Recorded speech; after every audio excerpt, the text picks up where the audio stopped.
Namaskar, my name is Beavis. Hello, my name is Declan. Well, in 1955, the population of the United States was 158 million. The population of Nigeria was 41 million. In 2020, the population of the United States is now 334 million, and Nigeria's is at 216 million. During that time range, America doubled its population. Nigeria nearly went up by 6 times. In 2050, Nigeria's population will surpass the United States with 401 million. And by the end of the century, it will be at nearly a billion with 700 million people. More proof of this problem is the fact that the populations of more than half of Africa's 54 nations will double or more by the year 2050. At that point, the continent will be home to at least a quarter of the world's population. Back in 1950, all of Africa made up less than 10% of the world's population. African mothers will have about 450 million children in the 2020s. This is projected to rise to more than 550 million in the 2040s. One interesting thing to note on that is by 2050, 40% of the world's poor will reside in 2 countries, the Congo and Nigeria. These 2 countries will account for the greatest percentage of population growth for the entire world going forward. 40% of all children born worldwide in the 2040s will be born in Africa. But why is this problem specifically happening in Africa as opposed to other continents? The main reason why this is happening, well, there's multiple reasons. First, cultural. A lot of African nations, particularly tribes, encourage people to have large amount of kids, as it's better for the society. Also, another thing is sometimes children are needed to work on the farms and for economic stability. And one key stat to remember is that 7.4% of African children that are born while in Africa die. The childhood mortality rate is 74 per 1,000 births. Overpopulation can have some really devastating effects. For example, there's a lot of ecological degradation that can happen as a result of overpopulation.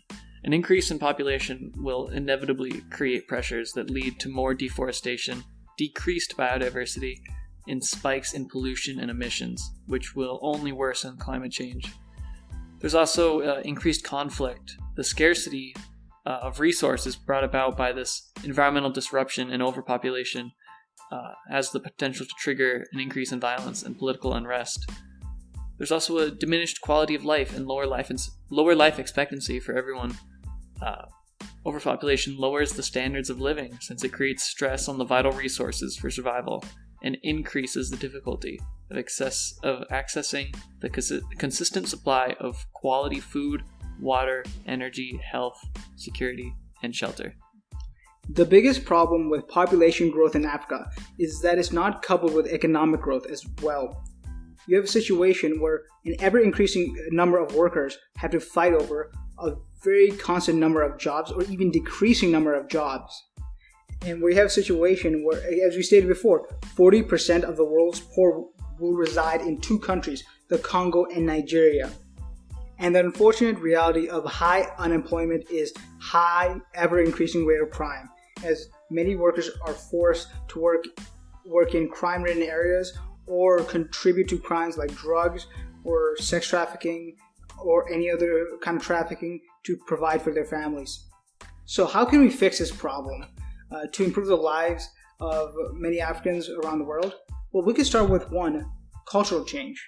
As we stated before, one of the key reasons for high population growth is that it's culturally incentivized to have a large number of kids. And many political leaders, like, for example, Tanzania's former president John Magufuli, say that women should set their ovaries free to boost the economy. And since the reason why China has such a big economy is because it has a large population. So population growth and having more children is incentivized by political leaders. And we need to make sure, and young Africans should make sure that the leaders incentivize family planning. Another solution to this problem would be investing in and expanding access to education for women. It's been proven time and time again that higher levels of education lead to lower rates of having children. And in some of these countries in Africa, women have zero access to education.